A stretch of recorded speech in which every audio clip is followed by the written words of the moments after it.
हरियाणा का राजकीय पक्षी तो वो है आपका काला तीतर। ठीक है दोस्तों, क्या है? काला तीतर। उसके बाद है कि हरियाणा की राजधानी तो है आपका चंडीगढ़। ठीक है दोस्तों, यानी कि चंडीगढ़ शहर को जो है स्विस फ्रांसीसी आधुनिकतावादी वास्तुकार ले कार्ब्यूसियर के द्वारा जो डिज़ाइन किया गया था, यानी कि चंडीगढ़ का जो डिज़ाइन बनाया गया था वो बनाया गया था ले कार्ब्यूसियर के द्वारा।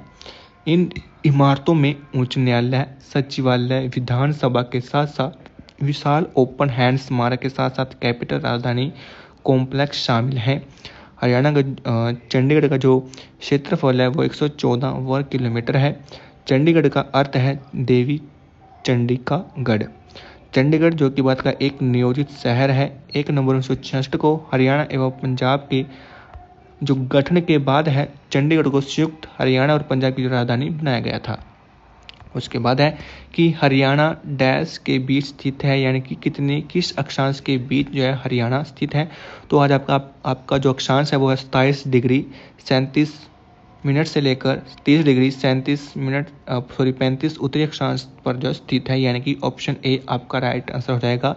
ये क्वेश्चन भी आपसे जो है काफ़ी बार पूछा जाता है और ये आपका HSSC ग्रुप डी में पूछा गया क्वेश्चन है। ठीक है दोस्तों, अक्षांश आपसे पूछा जाता है। उसके बाद आपका कि हरियाणा का पूर्वी देशांतर विस्तार कितना है, तो ये भी आपको ध्यान कर लेना है कि पूर्वी देशांतर तो आपका 74 डिग्री से 27.8 से लेकर 77 डिग्री 36.5 तक जो है आपका यहाँ पर राइट आंसर हो जाएगा। ठीक है, उसके बाद जो नेक्स्ट क्वेश्चन है आपका वो है भाई आपका कि प्रशासनिक राजस्व के उद्देश्य से हरियाणा राज्य को कितने भागों में बांटा गया है। तो इसका राइट आंसर हो जाएगा 6 भागों में, यानी कि प्रशासनिक राजस्व के उद्देश्य से हरियाणा को 6 भागों में बांटा गया है। ये जो 6 भाग है वो आपका अम्बाला, करनाल, रोहतक, हिसार, गुरुग्राम और फरीदाबाद। उसके बाद है कि हरियाणा के दक्षिण पश्चिम में कौन सा राज्य है। दक्षिण पश्चिम में तो आपका है राजस्थान। ठीक है दोस्तों, उसके बाद है कि हरियाणा नाम का मूल है। ठीक है, तो वो है आपका हरियाली। ठीक है जी, यानी कि हरियाणा का जो मूल तात्पर्य है वो हरियाली से है। भारतीय सभ्यता एवं संस्कृति में हरियाणा की वैदिक भूमि ने एक पालना की भूमिका जो निभाई है। वामन पुराण में कहा गया है कि राजा कुरु ने कुरुक्षेत्र स्थल में भगवान शिव के नंदी द्वारा खींचे गए सुनहरे भूरे रंग के हल द्वारा 7 कोस के क्षेत्र को पुनः कृषि योग्य बनाया और वेद व्यास ने महाभारत काव्य की रचना इसी भूमि पर की थी। उसके बाद है कि हरियाणा पूर्व में डैश से घिरा हुआ है। तो इसका राइट आंसर जाएगा उत्तर प्रदेश, यानी कि हरियाणा के पूर्व में है उत्तर प्रदेश। उसके बाद है कि हरियाणा में कितने वायु सेना स्टेशन हैं।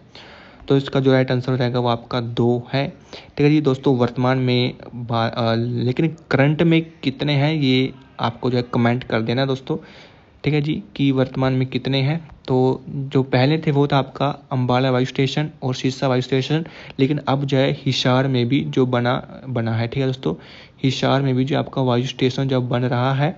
ठीक है जी, तो अब करंट में आपके 3 से 4 जो है वो हो जाएंगे। उसके बाद है कि भाषा के आधार पर पंजाब में से डैश राज्य का निर्माण किया गया था। तो आपका है हरियाणा और हिमाचल प्रदेश।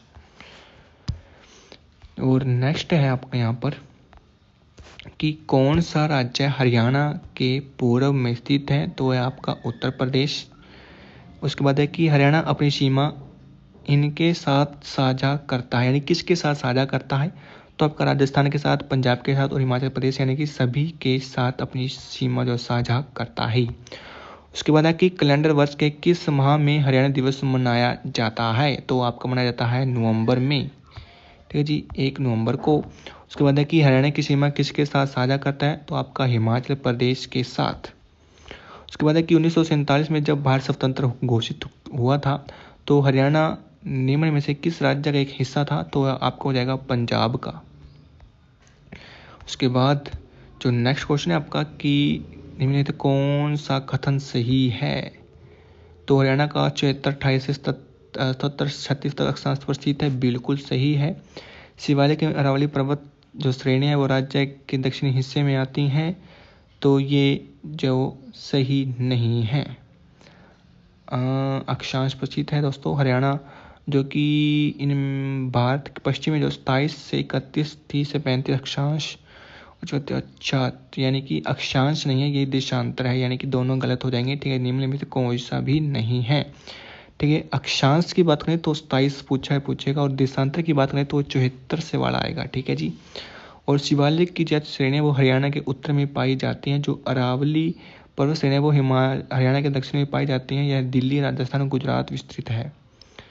उसके बाद जो नेक्स्ट है कि हरियाणा की निम्नलिखित में से कौन सी जो नदी है वो हरियाणा और उत्तर प्रदेश के मध्य सीमा बनाती है, तो आपका हो जाएगा यहाँ पर यमुना नदी। ठीक है दोस्तों। नेक्स्ट है कि हरियाणा को कुछ वृक्ष दिवस मनाता है, यानी कि डैश को वृक्ष दिवस मनाता है हरियाणा, जो मनाता है वो आपका 15 जुलाई को।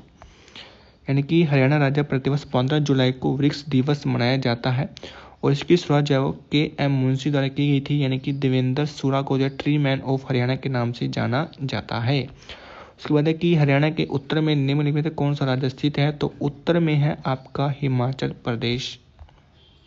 नेक्स्ट है कि देश की कुल भूमि क्षेत्रफल में हरियाणा का कितना प्रतिशत हिस्सा है, तो आपको हो जाएगा यहाँ पर 1.34। हालांकि 3.7% है, लेकिन 3-4 भी आपसे जो पूछा जा सकता है, क्योंकि अलग अलग डाटा है। उसके बाद है कि हरियाणा डैश तरफ से दिल्ली से घिरा हुआ है। ठीक है, तो उसका राइट आंसर रहेगा 3 तरफ से। उसके बाद है कि राज्य के सरकारी कार्यालयों के आधार सक्षम बायोमेट्रिक उपस्थिति प्रणाली का इस्तेमाल लागू करने वाला देश का पहला राज्य कौन सा है, तो आपका हरियाणा जो यहाँ पर राइट आंसर हो जाएगा। उसके बाद है कि निम्नलिखित में से कौन सा जिला पंजाब राज्य की सीमा पर है, पंजाब सीमा पर है, तो वो आपका कैथल है। उसके बाद है कि हरियाणा के पूर्व में निम्नलिखित में से यानी कि कौन सा जो राज्य है वो हरियाणा के साथ सीमा साझा करता है पूर्व में, तो पूर्व में है उत्तर प्रदेश। उसके बाद है कि पंजाब से हरियाणा राज्य किस वर्ष अलग हुआ था, तो 1966 में।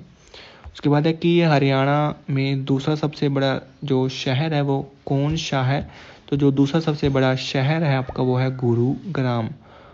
ठीक है जी। और पहले नंबर पर आता है फरीदाबाद। उसके बाद है कि हरियाणा राज्य भारत के कितने हिस्से में स्थित है, किस हिस्से में स्थित है, तो आपका हो जाएगा उत्तर पश्चिम में। हरियाणा राज्य भारत के उत्तर पश्चिम में स्थित है। हरियाणा के उत्तर में पंजाब, हिमाचल प्रदेश और उत्तर पूर्व में उत्तराखंड, पूर्व में उत्तर प्रदेश और दक्षिण पश्चिम में राजस्थान स्थित है। उसके बाद है कि सीमा आयोग का गठन कब हुआ था, पंजाब और हरियाणा को अलग करने का निर्माण किस वर्ष किया गया था, तो इसका राइट आंसर है अक्टूबर 1965 में। दोस्तों, पंजाब और हरियाणा को अलग करने के लिए जो हुक्म सिंह समिति बनाई गई थी अक्टूबर 1965 में, और इस समिति के गठन की जो घोषणा है वो संसद के द्वारा 23 सितंबर 1965 को की गई थी। और हुक्म सिंह समिति की सिफारिश पर भारत सरकार ने पंजाब और हरियाणा की सीमाओं को विभाजित करने के लिए 23 अप्रैल 1966 को न्यायमूर्ति J.C. शाह की अध्यक्षता में शाह आयोग का जो गठन किया, जिसने जो अपनी रिपोर्ट है वो 31 मई को 1966 को जारी की थी। उसके बाद निम्नलिखित में से कौन सा अति प्राचीन नगर नहीं है, तो इसका राइट आंसर हो जाएगा यहाँ पर पंचकुला। ठीक है दोस्तों। उसके बाद जो नेक्स्ट है कि हरियाणा किस राज्य के साथ अपनी राजधानी साझा करता है, तो है आपका पंजाब। उसके बाद नेक्स्ट जो क्वेश्चन दोस्तों आपका वो है कि हरियाणा डैश देशांतरों के बीच स्थित है, तो देशांतर है आपका 74 से 77। ठीक है। उसके बाद नेक्स्ट है कि हरियाणा में श्रम दिवस किस दिन मनाया जाता है, तो आपका है विश्वकर्मा दिवस के दिन। नेक्स्ट है कि डैश ने हरियाणा का नाम हरना रखा था, तो आपका जो हो जाएगा वो हो जाएगा महाराज कृष्ण। ठीक है दोस्तों, जो हरना नाम है वो महाराज कृष्ण ने रखा था। और जो बहुधन्य है ये आपको महाभारत में बोलते हैं। ठीक है जी। और हरियाणा के जो प्राचीन क्षेत्रों को हरियाणा के जो नाम है वो है ब्रह्मवर्त, आर्यावर्त और ब्रह्मा प्रदेश। उसके बाद है कि किस समिति की सिफारिश पर हरियाणा राज्य का गठन हुआ था, तो वह हुक्म सिंह समिति। उसके बाद नेक्स्ट दोस्तों आपको जो है आपका जो भारत के संदर्भ में हरियाणा के स्थान के बारे में बात करेंगे। तो आज की वीडियो में जो है हमने जो हरियाणा के एक परीक्षा पढ़ा, यानी कि हरियाणा के बारे में पढ़ा कि हरियाणा का राजकीय पशु, उसकी स्थापना दिवस, उसकी समिति, ठीक है जी, कौन सा आयोग था, ठीक है जी, और अन्य फैक्ट्स हमने पढ़े हैं। तो उम्मीद करता हूँ दोस्तों आपको वीडियो अच्छी लगी होगी। और दोस्तों इस बात की गारंटी है कि यहाँ से आपके सीटी के एग्जाम में क्वेश्चन जो है 100% पूछे जाएंगे। तो दोस्तों वीडियो को लाइक करें, अपने फ्रेंड्स के साथ शेयर करें, और चैनल पर नए हैं तो चैनल को सब्सक्राइब कर लें।